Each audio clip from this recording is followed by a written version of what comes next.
Bienvenido, amigas y amigos que nos acompañan para repasar la lección de esta semana. Queremos aprovechar la oportunidad para agradecer a las personas que se han comunicado con nosotros para comunicarnos una petición de oración o un agradecimiento. Lo pueden hacer a través de nuestra página web descubrimientos.org. Esta semana vamos a estudiar o a repasar un tema que tiene como título La Iglesia y ritos espirituales. Vemos en la Biblia que Dios estableció ciertos ritos espirituales a su familia, a sus hijos. Y hoy en día nosotros debemos tener en nuestra vida espiritual, en nuestra intención de crecer en Cristo, tres ritos específicos que Jesús practicó. Y que no solamente practicó, sino que ordenó que su pueblo siguiese. Que él practicaba estos tres ritos como un ejemplo para los que venían después, sus hijos, nosotros, tú y yo, practiquésemos estos ritos, que son el bautismo, el lavamiento de los pies y participar de la cena o la santa cena del Señor. Estos tres ritos no tienen valor en sí mismo, o sea, no nos salvan. Estos ritos no son el fin, sino que son el medio, son medios que nos lleva a contemplar, a aceptar, a obedecer y a creer por fe en el ministerio sagrado de nuestro Señor Jesús. Estos ritos, al ser practicados en nuestra vida, son un símbolo de la fe y la obediencia que cada uno debería tener hacia nuestro Padre. Pero para empezar quisiera leer Mateo 7:21, donde dice Mateo que no todo el que me dice Señor, Señor entrará en los cielos, sino aquel que obedece la voluntad de mi Padre que está en los cielos. Entonces, tengamos en cuenta, ¿verdad? Si nosotros no hemos practicado estos tres ritos o vemos que están distantes a nuestra realidad, a nuestra vida diaria, a nuestro crecimiento espiritual, de que nuestra intención es buscar cuál es la voluntad del Señor. Y si Jesús los practicó y si Jesús los ordenó, deberían entonces ellos estar también impregnados de nuestras vidas. Jesús, el primer rito es el bautismo. Jesús se bautizó. Él fue al Jordán y su primo Juan el Bautista lo bautizó. Este bautismo donde él fue sumergido en el agua, representando la muerte, ¿verdad?, que todo cristiano debe tener, la entrega de la vida pasada, pecaminosa, donde la voluntad no ha sido todavía entregada al Señor. Pero también el bautismo señala emergir del agua, salir de la agua, y representa eso, la resurrección, el nuevo yo. Este bautismo que Jesús, sin tener necesidad, lo hizo para mostrarnos ejemplo. Y cuando Él salió de las aguas del bautismo del río Jordán, Dios el Padre dijo que estaba contento, que le complacía ver ese ejemplo, ese rito que su Hijo estaba practicando para mostrarnos a todos que así deberíamos hacer. El rito del bautismo representa la entrega al Señor, el compromiso a decirle: Señor, yo soy tuyo, yo quiero ahora ser cristiano, ser como Cristo, y también participar del sacrificio y del ministerio, del ejemplo que Dios nos mostró a todos. Así que voy a leer Mateo 3 y el versículo 13, donde muestra lo que acabo de mencionar. Entonces Jesús vino de Galilea a Juan al Jordán para ser bautizado por él. Si Jesús fue bautizado sin tener la necesidad de pedir perdón por sus pecados, porque pues en él no se conoció mancha alguna, pero lo hizo para ejemplo nuestro. El que nosotros seamos bautizados en las aguas representa esa entrega, ese deseo de tener una nueva vida, ese antes y después. Es la voluntad de Dios que nosotros seamos bautizados en agua. Pero también Pedro nos dice en Hechos 2:38, vamos a ir a Hechos 2:38, qué condición tenemos que tener antes de ser bautizados. Y ahí en el capítulo 2 se encuentra que Pedro nos dice que debemos primeramente arrepentirnos. 2:38 dice así: Pedro les dijo: arrepentíos y bautícese cada uno de vosotros en el nombre de Jesucristo para perdón de los pecados, y recibiréis el don del Espíritu Santo. Y esto es un punto vital hablando del rito del bautismo. Si alguno de nosotros, de ustedes, fue bautizado cuando era un niño, no tuvo la oportunidad de arrepentirse. sino que fue un acto en sí mismo que no tuvo más allá de seguir quizás una tradición. Pero el bautismo al cual Pedro se refiere, el bautismo al cual Jesús, nuestro Señor Jesús, tuvo parte, fue un bautismo donde primero que nada hay arrepentimiento porque hay conocimiento. Hay conocimiento de la verdad de nuestro Señor Jesús. Hay una aceptación. Hay un deseo de dejar lo malo. Y cuando eso pasa en nuestra vida, entonces el siguiente paso es la entrega, dar testimonio de esa fe que está naciendo en mí, de ese deseo de ser ahora parte de la familia de Dios y también de la iglesia de Cristo aquí en la tierra. Y por eso entonces yo me bautizo. Primero me arrepiento y luego me bautizo. Eso es algo importante. Jesús cuando fue niño fue presentado en la iglesia, así como hoy en día también se practica el que se presenten los niños en la iglesia para que el Señor les dé una bendición en el caminar de su vida, en el crecimiento y desarrollo que estos niños van a tener. Pero el bautismo es un bautismo que es racional, es un bautismo, una decisión que se toma una vez de haber experimentado el arrepentimiento. Ese es el consejo de Pedro. Además, Pedro dice que vamos a recibir el Espíritu Santo cuando somos bautizados. Hermanos, cuando uno se bautiza, uno comienza una nueva vida. Uno toma una nueva dirección en la vida. Uno ya no conduce su propia vida en sí mismo, sino uno que camina con el Señor Jesús. De esa forma nace ese nuevo ser espiritual dentro de nosotros. Veamos lo que dice Mateo 28:19. Ahí Jesús nos recuerda cuál es el deseo para todas sus criaturas. Mateo 28:19 nos habla de que el Señor desea que sea predicado su evangelio. Leemos: por tanto, id y haced discípulos a todas las naciones, bautizándolos en el nombre del Padre y del Hijo y del Espíritu Santo. Oh hermanos, qué alegría si tú ya perteneces a aquellos que han sido bautizados. Qué alegría si tú ya tomaste la decisión. Pero también para ti y para mí, que ya hemos tomado la decisión y somos bautizados, debemos cumplir con este mandato de predicar sobre el bautismo a otros, para que ellos también puedan experimentar pertenecer a la familia del Señor aquí en la tierra. Y si tú no todavía has pasado por el bautismo, el Señor es su deseo, su voluntad para tu vida. Que una vez que tú le conoces, practiques el hecho de bautizarte y públicamente puedas tú decirle a Dios y a los hombres: soy ahora parte de la familia, me uno a la iglesia de Cristo aquí en la tierra. El bautismo lo practicó Jesús y también desea que tú lo practiques una vez en tu vida, cuando tú decidas por Él. Y si ya decidiste, entonces podemos pertenecer al grupo de los que predican del bautismo, así como lo hizo Juan el Bautista, para que otros vengan a sus caminos. El rito de la humildad es el rito de el rito de la humildad es el rito en el cual uno deja de ser servido y uno sirve. Esto lo practicó Jesús. Veamos Juan 13, 14 y versículo 15. Juan 13, versículo 14 y 15 dice así: pues si yo, el Señor y el Maestro, he lavado vuestros pies, vosotros también debéis lavaros los pies los unos a los otros. Porque ejemplo os he dado, para que como yo os he hecho, vosotros también hagáis. El Señor Jesús estaba presto a tomar la Santa Cena con sus discípulos. Y Él tomó una toalla y se agachó, tomó una vasija de agua y empezó a lavar los pies de sus discípulos. El Señor Jesús mostró aquí humildad. Cuando el pecado entró en la raza humana, nosotros, en vez de ser humildes, ahora somos orgullosos por tendencia. El pecado que tuvo nuestros padres fue el orgullo propio.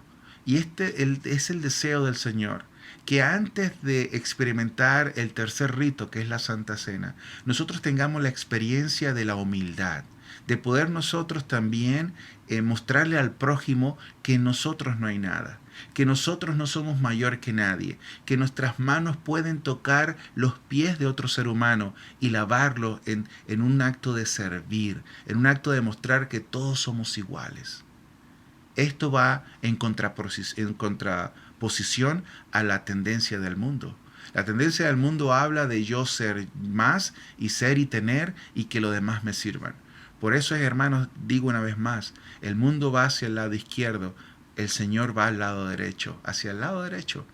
Entonces, el rito de humildad nos ayuda a recordar la transformación de carácter que debemos todos tener hacia nuestro prójimo. Esa transformación de carácter que muestra un servicio, una humildad, deja el yo en la preocupación por los demás.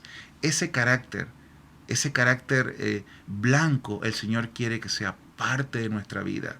Y muchas veces las iglesias practican estos ritos una vez cada 3 meses y nos ayuda a nosotros a acordarnos que Jesús lo hizo. Y como acabamos de leer aquí en Juan, Él dijo, este ejemplo os he dado para que ustedes también lo hagan. Este rito precedía a la Santa Cena. Ahora, muchos de nosotros podemos preguntarnos por qué es necesario. Pero leíamos hace un rato en Mateo 7:21 que lo que el Señor desea es que nosotros hagamos la voluntad de su Padre. Quizás podamos nosotros inquietarnos y decir, yo nunca he practicado estos ritos, me parecen extraños. Hermanos, participa, toma la decisión de estar en la iglesia, de estar pendiente cuándo va a haber una Santa Cena, de estar pendiente cuándo hay la oportunidad de hacer un rito de humildad, para experimentar cómo el Espíritu Santo puede transformar caracteres. Ahora, el rito de humildad es mucho más profundo, si se quiere. Cuando nosotros en un grupo de hermandad buscamos a lavarnos los pies con alguien que de repente no es de una empatía completa con nosotros, con alguien que donde una vez practicado el rito de humildad haya más frutos, donde las relaciones puedan inclusive estrecharse aún si están distanciados. El rito de humildad fue practicado por Jesús y es el deseo bíblicamente de que ese ejemplo que Él dio también sea practicado por nosotros mientras vivamos en esta tierra. Vamos a ver el rito número 3, el rito de la Santa Cena. Jesús la practicó. Estos 3 ritos que hemos visto, Jesús los ha practicado. Y vamos a ver lo que dice Mateo 26, versículo 26 y versículo 27. Mateo 26, dice así, versículo 26. Y mientras comían, tomó Jesús el pan y bendijo y lo partió, y dio a sus discípulos y dijo, tomad, comed, esto es mi cuerpo. Y tomando la copa y habiendo dado gracias, les dio diciendo, bebed de ella todos. Hermanos, esta Santa Cena representa el nuevo pacto. El pacto anterior tenía ritos y había sangre de corderos que representaban la muerte de Jesús. Pero Jesús ahora, tomando este pan, dice, esto representa mi cuerpo que ha de ser inmolado, ha de ser sacrificado en la cruz. Este vino representa la sangre que ha de ser derramada. Este es el cordero. Este es el cordero que ha venido a morir por los pecados suyos. Esto representa el sacrificio, la muerte que yo voy a tener, dice Jesús, pero que correspondía a ti. Así que cuando nosotros, hermanos, tomamos ese vino y ese pan, es recordatorio. Nos muestra, nos hace una vez sentir dentro de nosotros el sacrificio que Jesús, sin necesidad de pasar por él, pasó y sufrió. Eso es lo que representa la Santa Cena. Y quiere el Señor que, así como lo practicó Jesús y sus discípulos, también seas practicado por nosotros en el día de hoy. Hoy en día hay iglesias que cada 3 meses practican estos ritos y tienen una comunión íntima con Jesús de esta forma. Ahora, este rito de la Santa Cena, que representa su sacrificio, nos lleva a arrepentirnos, nos lleva a alabarle, a honrarle, a adorarle, a reconocerlo, a poder nosotros mostrar y decidir y tener una decisión de obediencia y fidelidad por la contemplación de lo que Él hizo en la cruz. Esto es la Santa Cena. En 1 Corintios 11:26 nos dice Pablo para qué debemos tomar esta Santa Cena. Primera de Corintios 11:26 dice así: así pues, todas las veces que comieres este pan y bebieres esta copa, la muerte del Señor anunciáis hasta que Él venga. Todas las veces nosotros anunciamos, nosotros recordamos, nosotros predicamos, nosotros mostramos el sacrificio de Jesús en la cruz. Que gracias a ese sacrificio podemos nosotros hoy todos tener la posibilidad de tener vida eterna si nos entregamos a Él. ¿Por qué la Santa Cena? Porque recordamos ese sacrificio. Señalamos a ese sacrificio que tuvo Jesús en la cruz. Amigos y amigas, estos 3 ritos fueron practicados y fueron bíblicamente, escrito está, mostrados para que nosotros seamos practicantes de estos 3 ritos. Tienen significado, son símbolos. El bautismo son símbolo de la muerte de Jesús en la cruz. El rito de la humildad es símbolo de la transformación de carácter que debe haber en nosotros, de orgullo que apoderó a Satanás, a la humildad de Jesús que nosotros vemos que tuvo aquí en la tierra con nosotros. Y la Santa Cena representa el sacrificio de Jesús en nuestras vidas, señalándolos hasta el fin cuando Él venga. Ahora, estos tres ritos deberían generar un impacto en nuestras vidas. Debería haber una renovación en nuestra vida espiritual cada vez que nosotros practicamos estos 3 ritos. Quiera Dios que nosotros podamos permanecer en la práctica, porque cuando nosotros tenemos estos ritos espirituales en nuestra vida, vivimos con Jesús y Él vive con nosotros. En el crecimiento espiritual y el desarrollo espiritual que nosotros tenemos en esta tierra hasta que Jesús venga, estos 3 ritos son parte de la vida del cristiano, de la cristiana. Ahora, todo esto, hermanos, estos 3 ritos, como dije al principio, no nos salvan, sino que nos señalan, nos dirijan, nos llevan a quien nos salva, que es Jesús. Y este Jesús que nos salva ha prometido que va a regresar. Ha prometido que está en el cielo, que hay un proceso que se va a dar y que va a haber un encuentro de cara a cara. Va a haber un encuentro donde sus hijos serán reunidos no solamente de esta generación, sino de generaciones pasadas, donde ya no va a haber más tristeza, ni va a haber más dolor, ni va a haber más llanto, sino que vendrá la purificación de este mundo. Vendrá la eliminación del pecado y las mansiones de los cielos serán dadas a aquellos que obedecen por fe. ¿Quieres tú participar de ese grupo especial? De ese grupo donde Jesús dice: todo aquel que en mí crea, se bautice, será salvo. Porque si se bautiza, se arrepintió primero. Y si se arrepintió y se bautizó, va a buscar conocer a Jesús, seguir, imitar a Jesús. Tenemos un camino muy grande delante de nosotros. Y mientras esperamos en este mundo que tiene altos y bajos, que tiene momentos felices y momentos de tristeza, no perdamos la fe, no perdamos el blanco, no perdamos de vista que hay una promesa del segundo retorno de Jesús. Y mientras nosotros esperamos este segundo retorno de Jesús, este encuentro que por ahora Pablo dice es a través de un velo, ahorita no le vemos, confiamos, vemos a Jesús por la fe, pero algún día tú, hermano, tú, hermana, le verás a Él cara a cara. Y me pregunto yo, ¿qué vas a hacer cuando veas a Jesús por primera vez? ¿Qué pensamiento vendrá a tu mente? ¿Qué acción vas a tomar? Quizás unos van a llorar, otros caerán de rodillas, otros quedarán contemplando a su Maestro, que por muchos años parecía que estaba distante, que por muchos años se peleaba entre la fe y la duda. Pero llegará el momento en que lo que hoy en día no vemos, veremos, y será todo consumado. Hoy es el día, hoy.